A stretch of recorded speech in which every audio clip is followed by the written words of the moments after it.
माँ का श्राद्ध। एक भावुक कथा। दीदी, याद तो है ना, कल माँ का श्राद्ध है। हमने बड़ी पूजा रखी है उनके आत्मा की शांति के लिए, इसीलिए आपको सह परिवार के साथ आना ही है। रूही अपनी ननंद कमल को फ़ोन पर कहती है। तभी कोमल उसकी भाभी को बोली, मैं नहीं आ सकती, आपको तो पता ही है कि उनको छुट्टी नहीं मिलेगी। अरे दीदी, ऐसे कैसे? माँ की जमाई और बेटी उनके श्राद्ध में नहीं आएंगे तो उनको शांति कैसे मिलेगी? इसीलिए आपको आना ही पड़ेगा। बाकी मुझे कुछ भी नहीं पता। इतना बोलकर रूही ने फ़ोन रख दिया। इधर कोमल पुरानी यादों में खो गई। जब उसके पापा की मृत्यु हो गई थी तभी कोमल अपने मायके गई हुई थी। कोमल को माँ बोली, बेटा तुम्हारे पापा मुझे छोड़कर अकेले ही चले गए, पता नहीं अब किसके आधार पर छोड़कर गए। माँ कोमल के गले लगकर रो रही थी। तब कोमल बोली, ये सब लोग तो है ना, भैया भाभी और बच्चे, तो चिंता क्यों करती हो? कोमल कोई दिनों तक अपनी माँ के पास रहकर आई थी, लेकिन हमेशा ज़्यादातर फ़ोन पर बोलना होता था। कभी कॉल पर तो कभी वीडियो कॉल पर बोलना होता था। बेटा क्या बनाया तूने? एक दिन माँ ने वीडियो कॉल पर पूछा। माँ आलू की सब्जी और रोटी बनाई है, कोमल ने जवाब दिया। माँ बोली, अरे वाह। सब्जी का नाम सुनते ही माँ की आंखों में एक अलग ही चमक देखने को मिली जो कोमल को दिखी। तभी कोमल माँ को बोली, माँ तुम्हें खाने का मन हो रहा होगा तो भाभी को बोलो बना कर दे। कमल हंसते हुए माँ से बोली। तभी माँ बोली, नहीं नहीं, अब इस उम्र में आलू कहाँ पचते हैं, मैं तो ऐसे ही बोल रही थी, जब तुम्हारे पापा हुआ करते थे तब बहुत बार बनाती थी। माँ की आंखों की चमक गायब सी हो गई। माँ ने कॉल रख दिया। माँ को क्या हो गया, ऐसे क्यों बोल रही थी, वो सब ठीक तो होगा ना? कोमल अपने आप से बातें कर रही थी। ऐसे बहुत बार खाने की बातों पर बातचीत होने पर माँ की आंखों का भाव बदल जाता, लेकिन ऐसा क्यों था वो समझ नहीं पाई। लेकिन इसके पीछे का राज उसके समझ में आया जब वो छुट्टियों में 2 दिन के लिए मायके गई थी। एक दिन कोमल माँ के कमरे में माँ के साथ गपशप कर रही थी। तभी दीदी खाना खाने चलो। रूही माँ के कमरे में आकर कोमल को बोली, चलो माँ तुम भी खाना खा लो। कमल उठते उठते हुए बोली, अरे दीदी नहीं नहीं, माँ को क्यों तकलीफ़ देना, वो यहीं पर ही खाना खा लेगी, आप चलो। रूही बोली, लेकिन भाभी, लेकिन बेकिंग कुछ नहीं दीदी, आप चलो। माँ के घुटनों में दर्द होता है, इसलिए माँ कमरे में ही खाना खाती है, रूही स्पष्ट रूप से बोलती है। तो फिर भाभी मेरा भी खाना यहीं पर लाओ, हम दोनों साथ में खाना खाएंगे, ऐसे कोमल अपने भाभी को कहती है।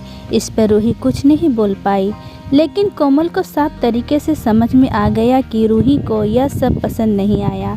वो चुपचाप वहाँ से निकल गई और थाली में पूरी सब्जी, रायता, अचार लेकर आई और माँ के लिए खिचड़ी। माँ यह क्या है, तुम यह सब नहीं खाने वाली हो क्या? कोमल माँ को बोली। उतने में रूही बोली, अरे दीदी, माँ को यह सब हजम होता ही नहीं, इसलिए मैं उनको खिचड़ी और दाल ही देती हूँ। इतना बोलकर रूही वहाँ से निकल गई। माँ ने अपनी प्लेट उठाई पर माँ का ध्यान कोमल की प्लेट पर ही था। यह देख कमल सुन्न सी पड़ गई। उसने माँ के मुंह में एक पूरी का निवाला डाला, लेकिन माँ ने मना कर दिया। तब कोमल ने अपनी माँ की आंखों में वही भाव देखा था जो वीडियो कॉल पर देखा था। पता नहीं भाभी का डर था या फिर किसका डर। तभी कोमल ने पूरा खाना माँ को खिलाया और खुद खिचड़ी खाने लगी। 2 दिन कोमल वहीं पर थी और कोमल माँ को उसकी प्लेट का खाना खिलाती और खुद खिचड़ी खाती। ऐसे 2 दिनों तक चला। माँ के बहुत मना करने के बाद भी कोमल मात्र जिद में माँ को खाना खिलाती थी। युवा बोली, भैया मैं कुछ दिनों के लिए माँ को अपने घर ले जाती हूँ। घर जाने से पहले कोमल ने अपने भाई तन्मय को पूछा। वो बोला, क्या तुम्हारा दिमाग खराब हो गया है? लोग क्या कहेंगे? बेटा माँ को तकलीफ़ देता होगा, इसलिए माँ अपनी बेटी के घर रहती है। तन्मय गुस्से में बोला, अरे बाबा सही तो बोल रहा है वो। माँ बेटी के घर जाती है क्या भला? तू आराम से जा अपने घर, मेरी चिंता मत कर, मैं यहाँ खुश हूँ। बेटे की बातें सुनकर माँ बोली। कोमल ने बहुत जिद की लेकिन माँ बेबस थी। कोमल उदास मन से अपने घर वापस आई। कुछ दिनों बाद खबर आई कि माँ अब नहीं रही। इस खबर ने सब कुछ खत्म कर दिया था।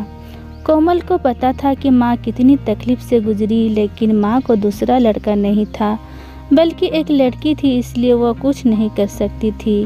कोमल अकेले ही माँ के श्राद्ध में आई।